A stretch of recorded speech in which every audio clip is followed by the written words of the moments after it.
प्रधानमन्त्रीको एउटा वक्तव्यले देश विभाजित भइराखेको छ। प्रधानमन्त्रीज्यूले एउटा कर्मचारीले उहाँलाई गरेको मेसेजलाई राष्ट्रिय मुद्दा बनाइदिनुहुन्छ, सामाजिक सञ्जालमा खिचिट्युरी व्यङ्ग्य र बुलिङलाई प्रमोट गर्दै हुनुहुन्छ। तर त्यो कुरा उहाँले गर्न सक्ने, सदनमा उठेका यी विषयहरूमा उहाँले बोल्न नसक्ने, छानबिन प्रक्रिया सम्पन्न नहुँदासम्म अर्थमन्त्रीले आफ्नै विवेक प्रयोग गरेर सुशासन कायम गर्नको लागि नैतिकता र निष्पक्षताको दृष्टिकोणले उहाँले आफ्नो जिम्मेवारीबाट पर रहनुपर्छ जस्तो लाग्छ।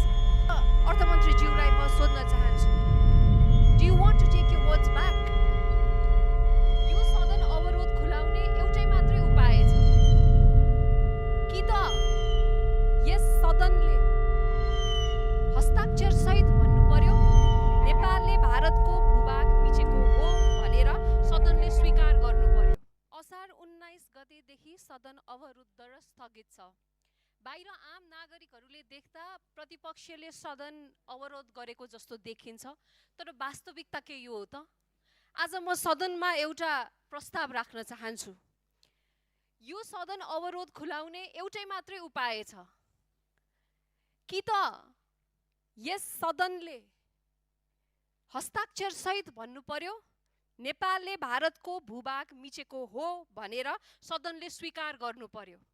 किनभने जुन किसिमको अवरोधको चाहिँ संज्ञा प्रतिपक्षलाई दिइराखेको छ, त्यसले गर्दा त यही नै लाग्छ कि यो सत्तापक्ष जो यहाँ हुनुहुन्छ उहाँहरू त प्रधानमन्त्रीले दिनुभएको वक्तव्यमा सहमति जनाउनुहुन्छ। यदि त्यस्तो हो भने हस्ताक्षर सत्तापक्षबाट सुरु गरौँ।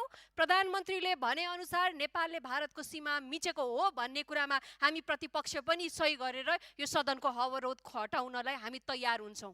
होइन भने यसको अर्को मात्र विकल्प भनेको प्रधानमन्त्रीज्यूले दिनुभएको वक्तव्य स्टेटमेन्ट यो गलत हो, उहाँले यसलाई स्पष्ट पार्नुपर्छ, उहाँले यसको व्याख्यालाई सच्याउनुपर्छ भन्ने एउटा हाम्रो महत्त्वपूर्ण कुरा छ। सभामुख महोदय, यो दुईटा उपाय बाहेक यो सदनको अवरोधलाई खुलाउने त कुनै पनि उपाय हामीले देखिराखेको छैन।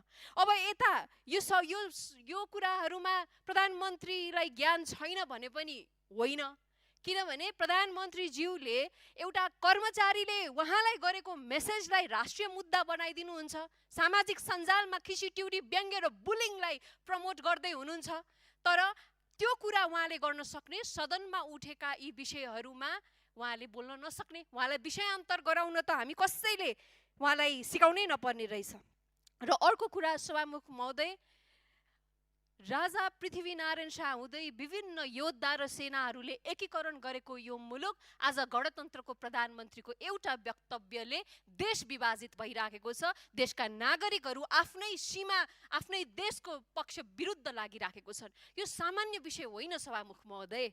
र अर्को कुरा, हिजो यस सम्मानित सदनमा BYD को कर छली प्रकरणबारे हामी राष्ट्रिय प्रजातन्त्र पार्टी लगायत अन्य दलहरूले पनि विषय उठाउनु भएको छ। आज अर्थमन्त्रीज्यू आउनु भएको छ, मलाई विश्वास छ उहाँले यस संसदमा आएर स्पष्टीकरण दिनुहुन्छ होला।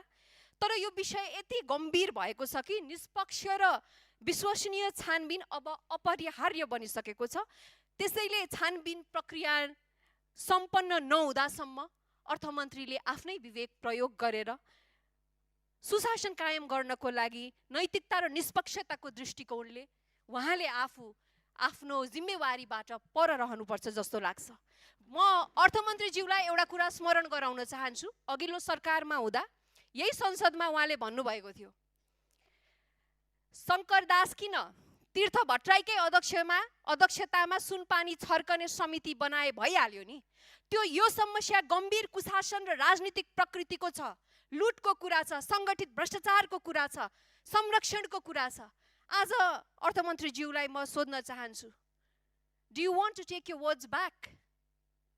किनभने आज तपाईँ फरक बेन्चमा हुनुहुन्छ। अस्ति प्रतिपक्षमा हुँदा यसो भन्नुभयो, आज सत्तापक्षमा हुनुहुन्छ के गर्नुहुन्छ अर्थमन्त्रीज्यू? आज पनि सुनपानी छर्कने कि निष्पक्ष छानबिन समिति बनाएर सुशासनको मानक स्थापित गर्ने? धन्यवाद।